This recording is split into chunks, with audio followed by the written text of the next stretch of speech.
Le gouverneur de la province de l'Équateur, son Excellence Bobo Boloko Bolumbu, enregistre un bilan largement positif sur toute la ligne depuis son avènement à la tête de la province de l'Équateur de 2018 à ce jour.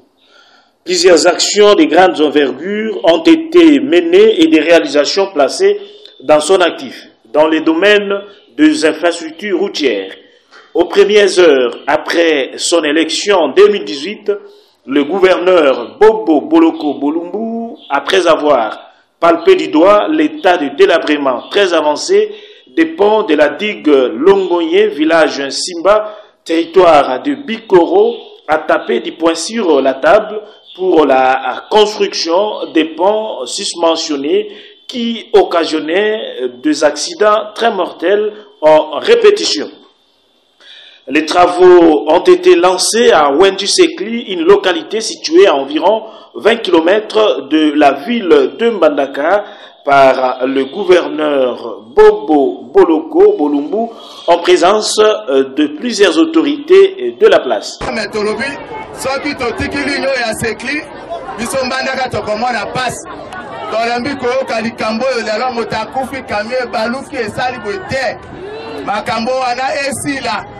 Bon bateau bazali kokufa bazali banyamate bazali nde bato yango moni tolobi ata boni na kumbi bakonzi ya sécurité maire de la ville azali wana bataxi bino bofutaka yango nde sala misala boyete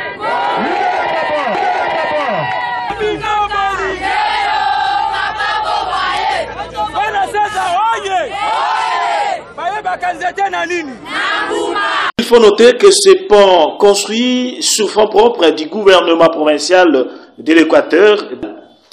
Restons toujours aussi ces chapitres de la route nationale Mbandaka-Bikoro pour vous signaler qu'après la construction des ponts, les chefs de l'exécutif provincial de l'Équateur s'est investi davantage pour la réhabilitation de ces tronçons routiers dont les travaux sont arrivés à plus ou moins 60 km vers Bikoro Centre et l'exécution des 10 travaux se réalise avec les recettes locales de la régie financière provinciale. Nous sommes ici en 2020. Les travaux se déroulent très bien malgré les difficultés parce qu'on travaille pendant la période pluvieuse. Les difficultés qu'on rencontre, mais ça demande quand même ça va. Ça semble. Rondé, c'est la partie où on a traversé une bonne longueur là. Il y a des corrections qu'on a faites. Ça n'est pas très bien fait, mais il y a des corrections qu'il faut faire et ce n'est pas tellement grave. Je ne peux pas on va le faire facilement.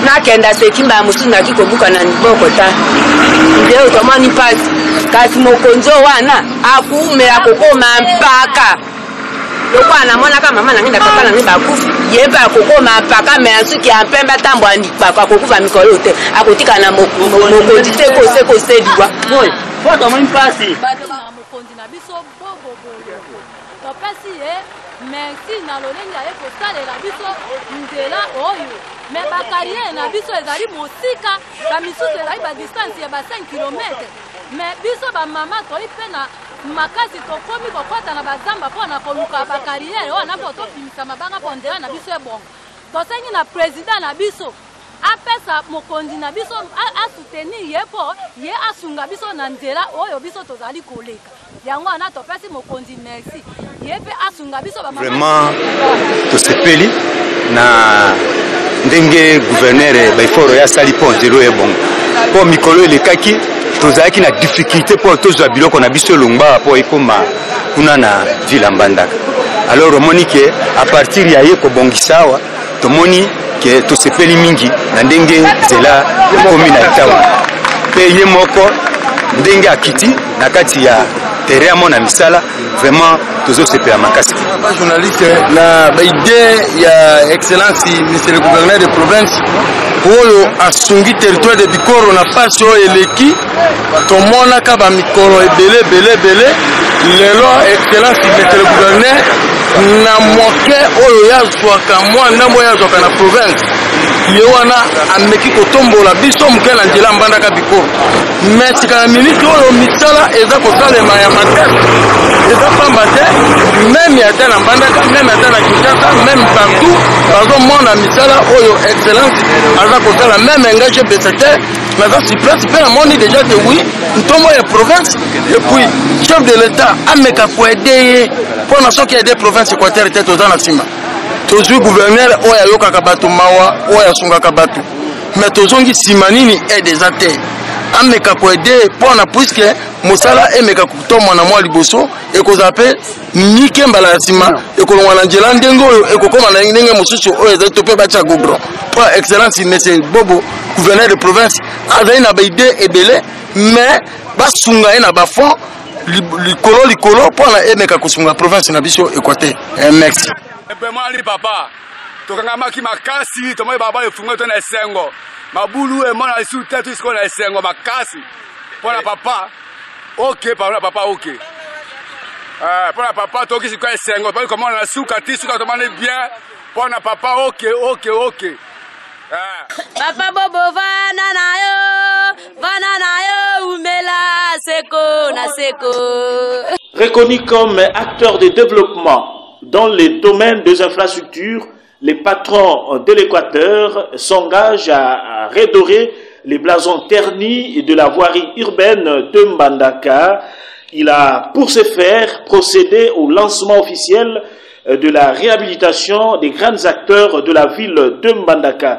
Plusieurs avenues ont été réhabilitées, à savoir avenue Libération, ex-avenue Mobutu, partie de la mairie abandonnée par son prédécesseur, avenue de la Révolution, Mbandaka 2, avenue Royale, Petite Ville, avenue du Congo, Centre-Ville, avenue Okito, Petite Ville, avenue Deala à Basoko, avenue Salongo, non loin du quartier Bokotola, avenue Maternité, Centre-Ville, avenue Bangala, là nous sommes à Mbandaka 3, avenue Ipeko, partie musulmane, avenue Libele à Mbandaka 2, avenue Libération, partie Gémi et Bessengue vers le quartier Air Congo, avenue de la Justice, Petite Ville et avenue Hôtel de Ville.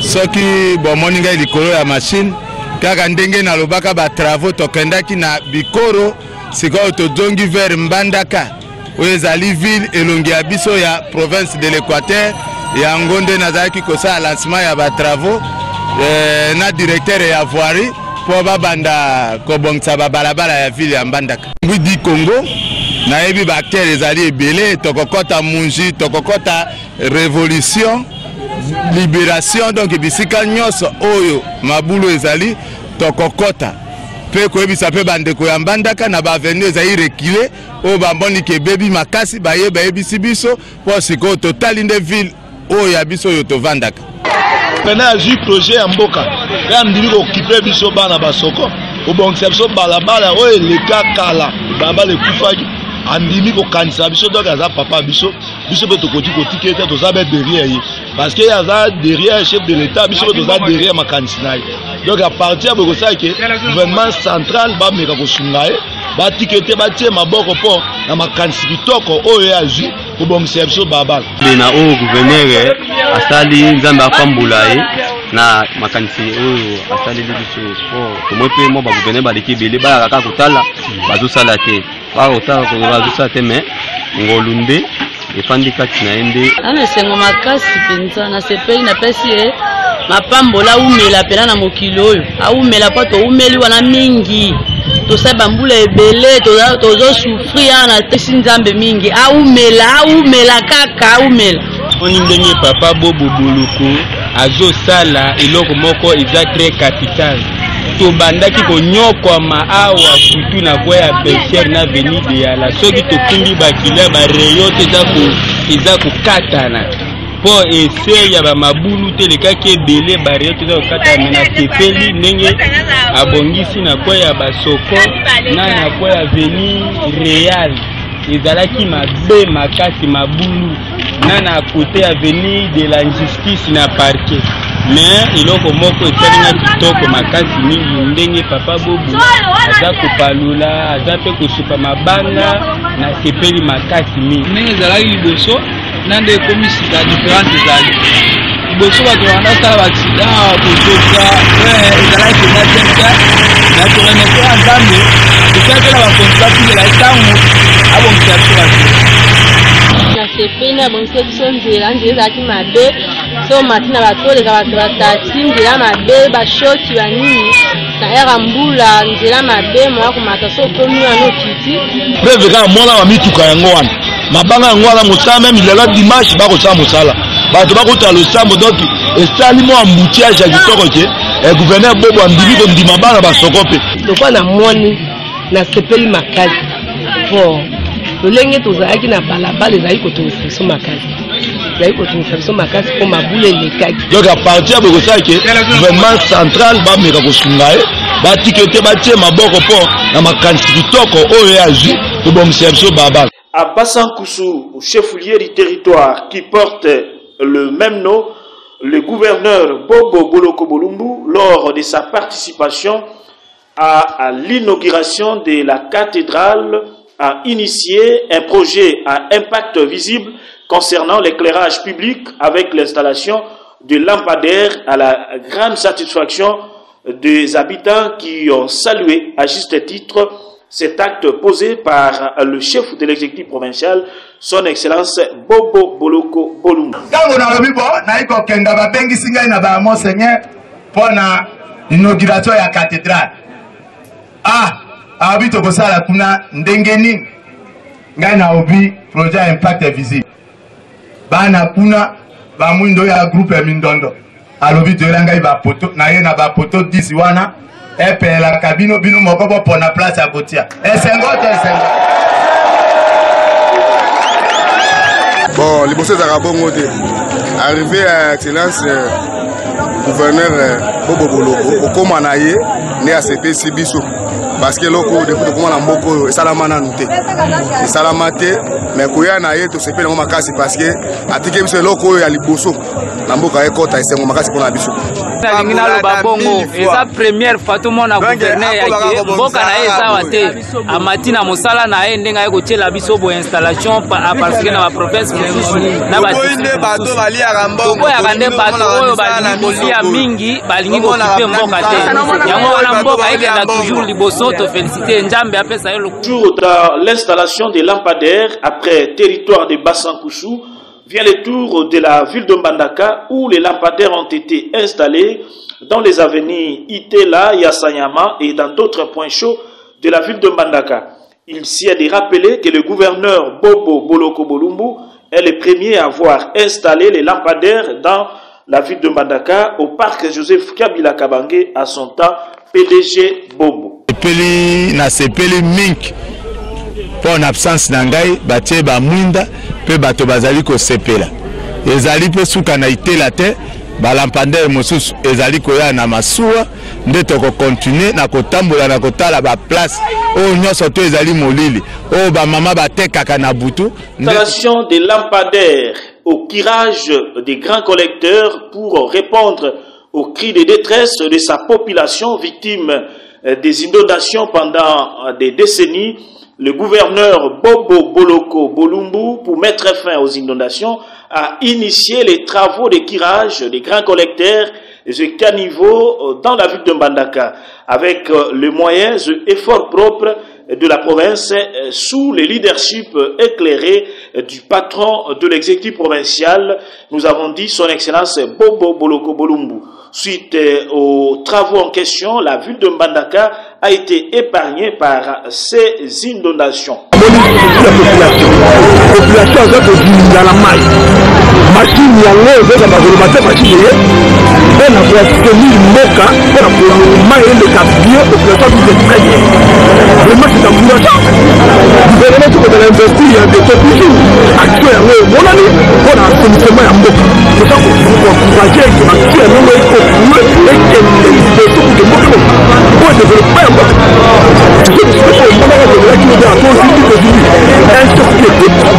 cris de ce peuple, On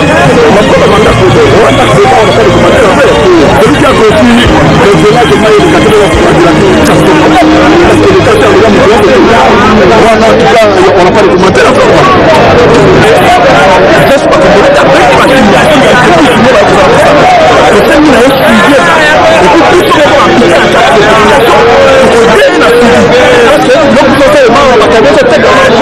Le domaine sanitaire, un investissement et non les moindres, est dénombré parmi tant d'autres. Il s'agit de la construction en cours de la morgue au centre de santé de référence Mama Balako dans la commune de Wangata, quartier qui porte le même nom. Quittons la construction en cours de la morgue Mama Balako en Mbandaka 2 pour la réhabilitation des édifices publics. Un esprit saint dans un corps saint, dit-on, le gouverneur Bobo Boloko Bolumbu, ayant trouvé plusieurs édifices publics dans un état de décoloration, en plus son cabinet pillé, étant un esprit saint, il ne pouvait travailler dans des bâtiments saint propres. Pour ce faire, le gouverneur Bobo Boloko Bolumbu a réhabilité et équipé le 6 immeubles, la résidence officielle, la salle BP Iongo, les rez-de-chaussée du bâtiment administratif de Mbandaka et le bureau de son travail.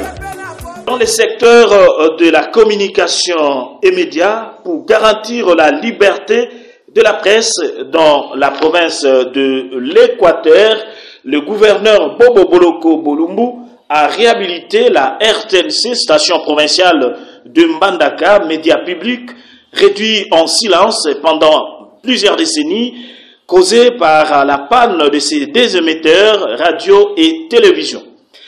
Remarquant ce silence, Bobo Boloko Bolumbu a donné des instructions claires et nettes à M. Rossi Bolekwa Yamba, alors commissaire provincial de médias, d'envoyer ce matériel à Kinshasa. Les instructions ayant été exécutées et ces médias publics a repris ces émissions à la grande satisfaction de ses auditeurs et téléspectateurs. Réouverture le signal ya RTNC Mbandaka oye kangamaki ba mbula ebele suite na pane oye ezalaki yango nde nayaki komona ndenge bazali kofungola po ba emettere mibale ebebaki totindaki yango Kinshasa ya radio eyaki ya television pe yango yo eye nde nalobaki ngai moko nakenda komona ndenge bazali kofungola signal ya télévision pour na bana ya Équateur et surtout ya ville ya Mbandaka. Effort oyebi tozali na ba radio privé ezali kosala butu pe moi bazali kutu kodwa subvention te mais awa RTNC tokotia yango maboko ekozala makasi na moto yazali kokamba ndenge akosala mosala ndenge akomaintenir ba appareil na ndenge bakosala mosala awa makasi ekozala nde na directeur na bato na ye ndenge bakosala mosala biso tokolemba bango te tokoappuyer bango na carburant c'est 4 filles 800 litres par mois na ba makambo yo mike e kosalemaka tokosunga bango mais à condition que ba respecter ngonga oyo bakopesaka bakofungolaka na ngonga oyo pe bakokangaka po bana ya Mbandaka ya Équateur bamona télévision na bango ndenge bazali komona na ba province. Encore la presse locale, toujours en Mbandaka, l'installation de l'UNPC section de la province de l'Équateur, inexistante aussi pendant des décennies. Dans les soucis d'instaurer une presse responsable et professionnelle, le gouverneur Bobo Boloko Bolumbu a mis des moyens nécessaires qui ont permis à la délégation de l'INPC Kinshasa, conduite par son vice-président Placide Tabasengue, d'installer les comités sectionnaires de l'INPC, l'Union nationale de la presse du Congo et Équateur. Est élu à la majorité écrasante avec 86 voix. avec 86 voix sur 144 participants, Monsieur Henri Lobol est élu avec 102 voix sur 144. Madame Esther Nkonga.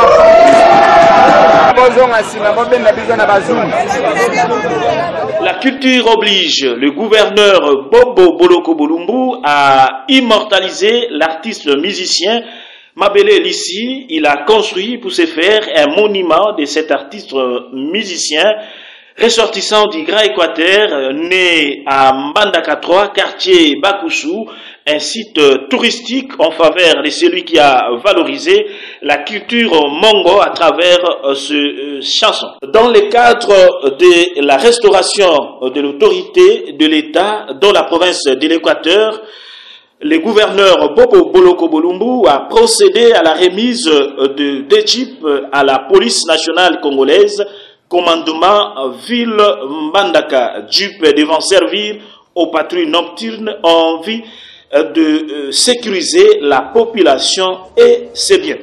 Même ordre d'idée, après avoir renforcé la PNC, donc la police nationale congolaise, voici le résultat. Plusieurs Koulouna arrêtés, jugés et transférés à Makala en vue de purger leur peine. Koulouna, Benda ye Matoy, Atika Motsara wana, boete.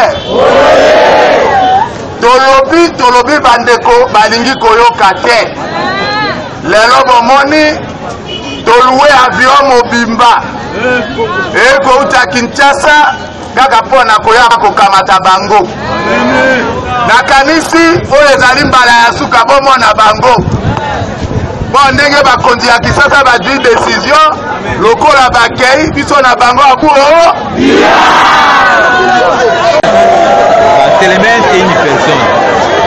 Dans les domaines de l'environnement, le gouverneur Bobo Boloko Bolumbu a réussi, grâce à l'appui de l'ONG WWF, à lancer sur le marché public des foyers améliorés dénommés Mbambola et Abobo. L'objectif étant d'encourager l'artisanat et réduire l'utilisation accrue des braises.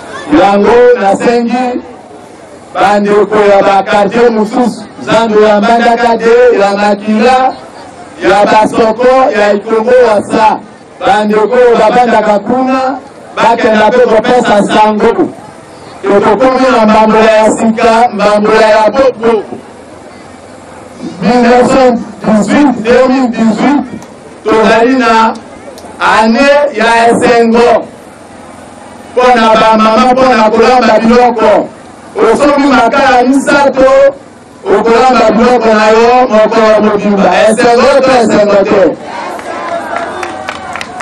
yango nazali kosenga na bino moto nyonso apungola miso tosomba mbambola boyebisa mpe bapapa bamama botela bango makelele soki bokotela bango makelele wana bakosomba bambambola mais soki ondima invitation na biso.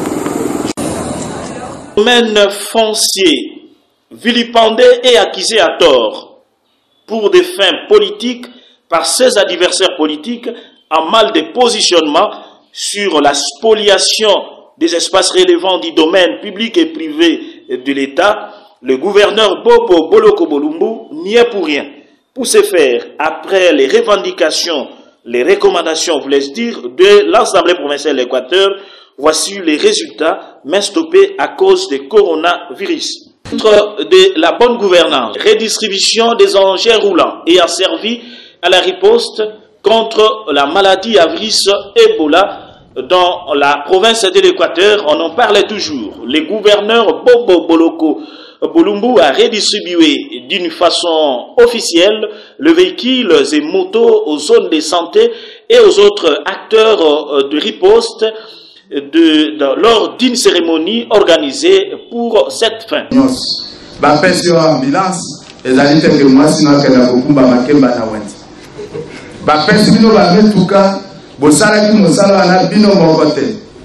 service à sécurité Zaliwan. Sans sécurité, Tokoki Gobanda, Bango Pebaïna besoin à moto. Nous avons de sérieux problèmes pour la sécurité. Mais ton père civil, ceux qui vont savoir ils ont abusé, t'ont récupéré. Et puis, Bami, tu vois, les gens qui y a Kala, ndenge bon message qu'on déclassé, Boka Mataka, fini la récréation. Nyonso etonga esala mozaya leta.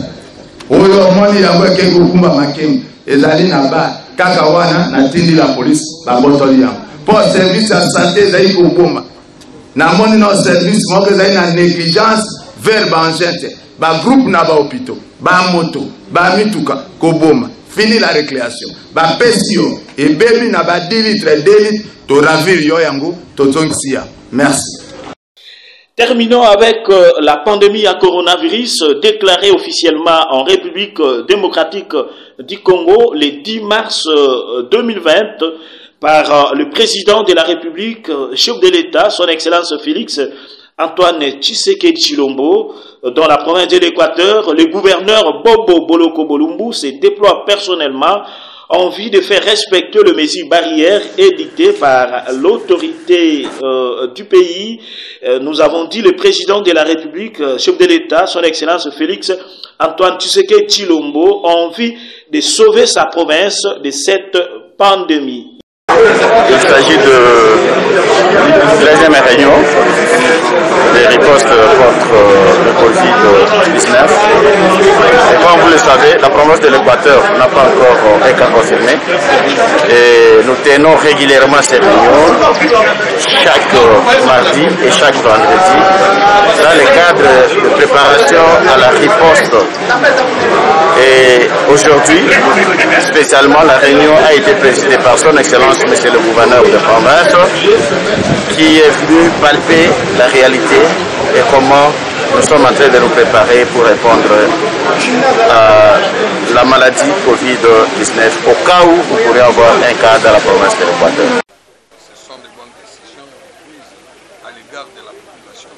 Et je vois que le gouverneur de la province a fait que répercuter et il a mis le point sur les i des bars cet été. C'est-à-dire nous allons appliquer sans faille de mesures et de dispositions prises par les chefs de l'État et les gouverneurs de la province. Nous sommes en train de faire le travail, et on est en train de quitter l'ordre. L'ordre ne se discute pas. Le gouverneur Bobo Boloko Bolumbu garde sa popularité et demeure un acteur incontournable politique au regard de toutes ses réalisations en faveur de sa population, comme témoignent les images.